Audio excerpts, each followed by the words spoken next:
What's up? Is this a little bit better? Testing, 1, 2, 3.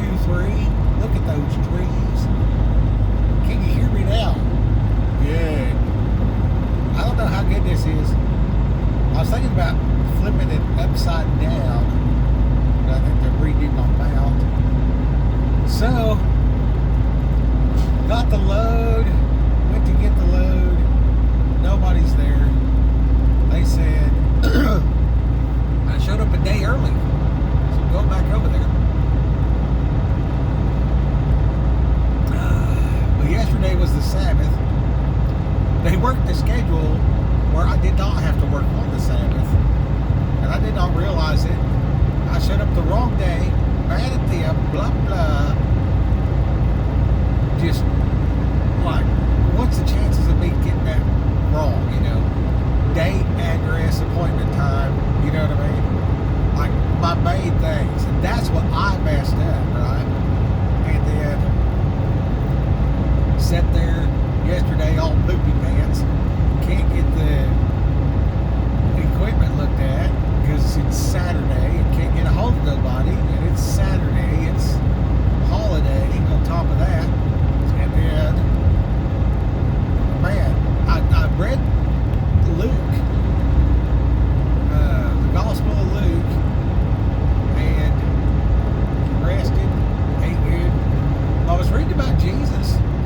You know what I mean? Here I was having this horrible, well, there's plenty of reasons to complain. But man, after reading about what Jesus went through, I'm like, this is nothing. This is, I'm being a child. I'm being a baby. You know what I mean? Like looking at him made my struggles seem trivial. And there's something healthy about that, y'all. There's something extremely healthy about studying on Jesus and what he went through and all these trials and sufferings that it took to bring you the gospel, that it took to save your soul. And in the midst of a person's defeat in whatever endeavor, it's really not that bad 90% of the time. Now, there's some stuff, it's a major deal. But, you know, I'm talking about I didn't get my way. I didn't get to be home.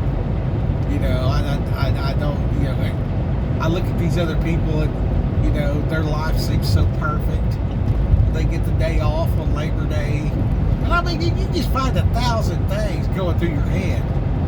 And then you just I pumped the brakes on that, and I was like, well, I'm going to read these 10 pages or whatever. And I started reading Luke. That's where I opened the book. And then I was like, man, I really got to just be patient here and figure it out. This ain't that big a deal. And there's no point in being mad. And, but I was mad, you know, like, you know, is it time to go Greyhound? Because nobody's responding to anything. The shipper won't respond, the broker won't respond, the company man won't respond. So I sent an alert to every number I had.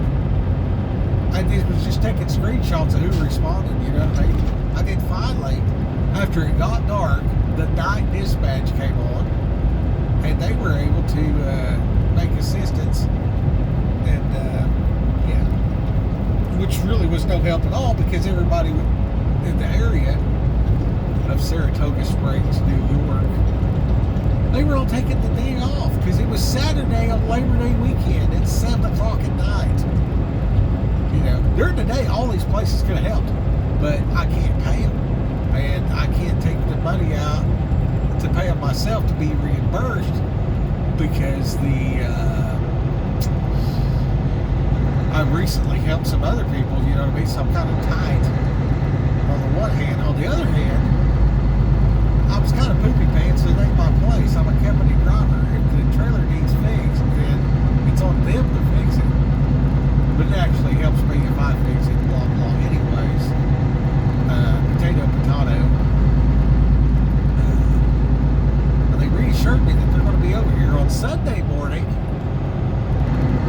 Although they was not there on Saturday.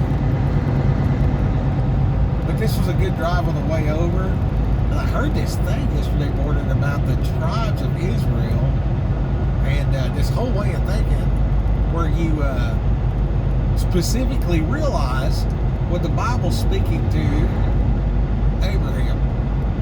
And that's for, all his seed. And then you look at what was Jacob when he gave the blessing to his sons, and what those blessings, like what he actually spoke over them, and then using that to deduce where they went. Because you could see, I believe it's Benjamin split into two, and then everybody forgot about Dan for some reason. Still not real clear on that. And so really there's 13 of them. And then from other studies, really there's 13 months. And then if you do 28 times 13 and 1 day set apart to the Lord,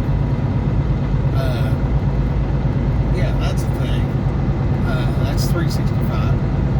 So, that's following the moon cycles. I think we're supposed to follow the moon cycles to determine the Sabbath and count sevens from that.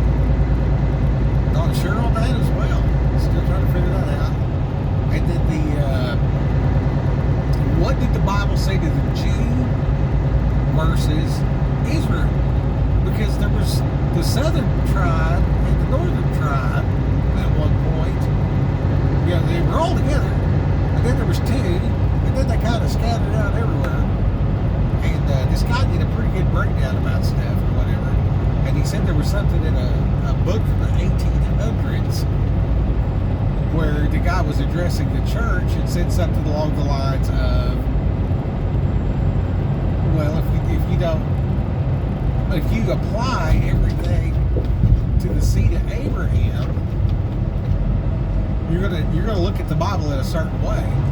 And then if you look at, there's the seed of Abraham, then there's Isaac and Ishmael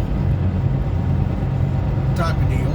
There was a split there, because Abram's wife was barren and then gave up the firstborn to the other lady, and then she scorned her, so she ran off and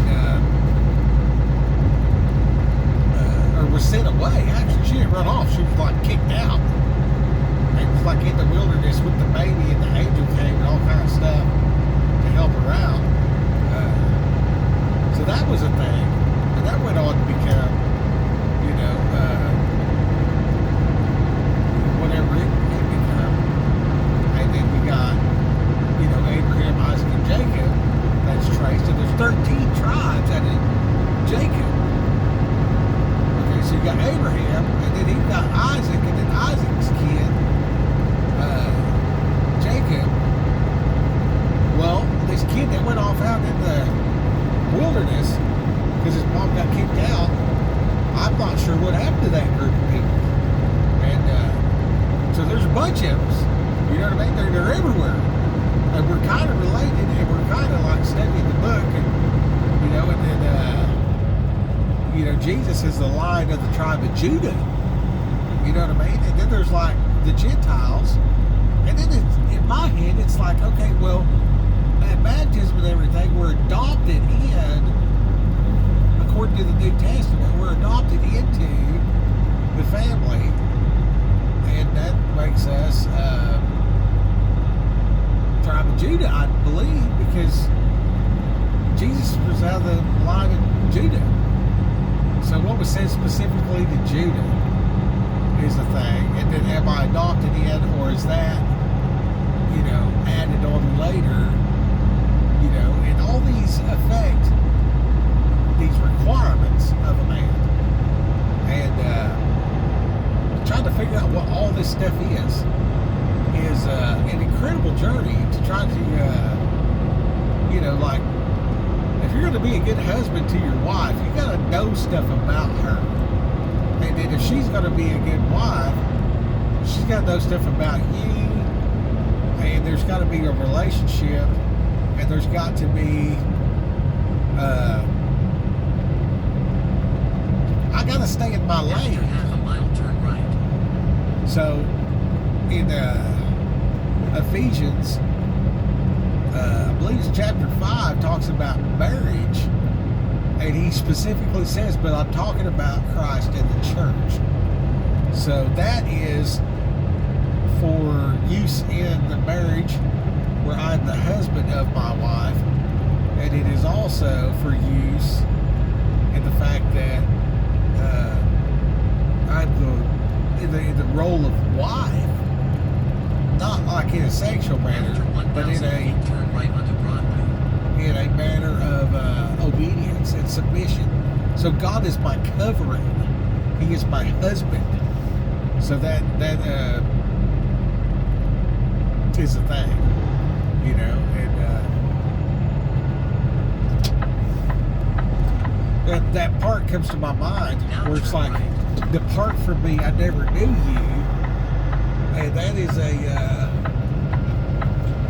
there's a lot of stuff about he went in and knew his wife in reference to getting it on, you know what I mean? So I don't know at what intimacy level that has to be, but when I make God the Most High my highest priority, and I proceed to invite Him into every part of my life, and After 1,000 feet, turn left onto Ferry Street. you know, I'm not sure how all that stuff works or whatever like that, but I think there's something to that. And a long time ago, somebody told me, he said when you're, you know, mid-coitus with your wife, tell God to guide your situation. And I've actually tried that, and it actually does work. So, Now turn left. pro tip: ask God to help you do it right in the sack. You know what I mean? Like when you get between the sheets or whatever like that, you ever be like, God, help me be appropriate right now, and see how that works for you. I know it's a crazy concept. It's a crazy concept, but I think that, you know, Jesus has helped me with every aspect of life. You know what I mean? And yeah. And I did not tell my wife what I was doing, but I said that in my head. But if you think counting sheep helps you sleep, or thinking about baseball when you're trying to endure the coitus, yeah, ask Jesus to help you and make it a religious experience where you're like, help me get this right. Yeah, that's I recommend that. I've done that, and it is a game changer. Anyway,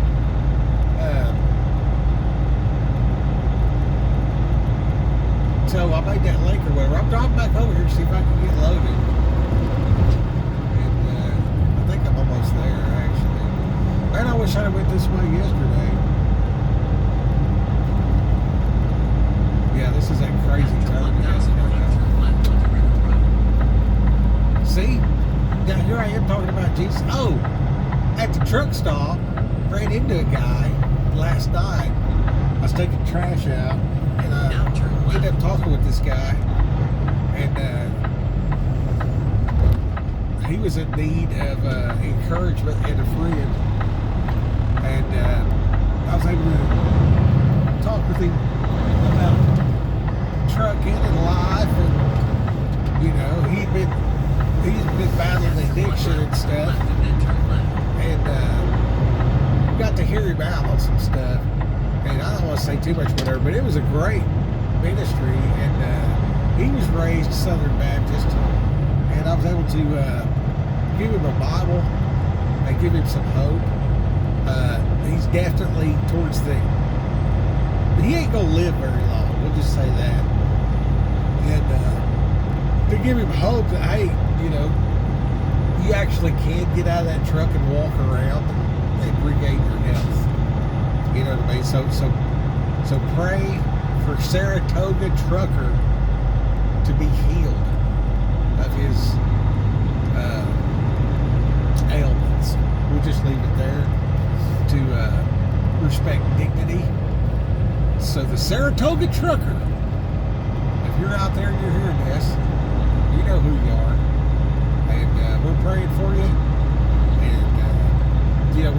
things are possible, and with diet and exercise. I mean, the first thing he did when he made Adam was give him a job. And it says it's good to work with your hands. So being a truck driver and stuck in the truck is a thing. But you really can't go for a walk. You can't do that. And it doesn't matter. It doesn't matter how much movement. I mean, this is for everybody, including myself. You know what you have to do. You just got to actually go do it. Okay, so that's a thing. And then don't be afraid of it. Like, if you can go and do and move and exercise, 1,000 feet, turn left and that's then your turn left. responsibility to get that done. There's no backing down from that. You got to actually do it, or it don't work. So, thus saith the skipper, diet and exercise, Now man. turn left and then Get turn up and left. walk around. Anyway, we're good. We're back over here at the place. And see, he didn't tell me to go the wrong way one single time. After 400 Today. feet, turn left and then you reach your And yesterday, destination. how many times? That's why I document this stuff. Like, everything was against me yesterday. And, I delivered the message and the encouragement and Now everything. turn left and And then then you down here reach we your are today. destination. And look, there they are. There's cars in the parking spot. There might actually be somebody here today.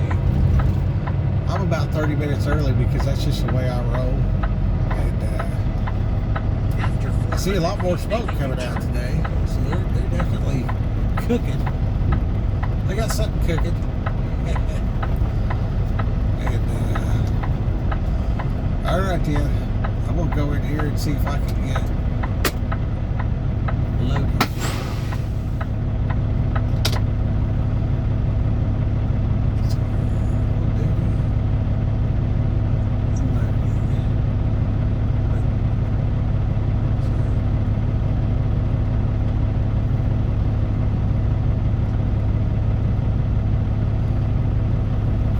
All right. I hope this goes good. Rock Hill. I hope you can hear this.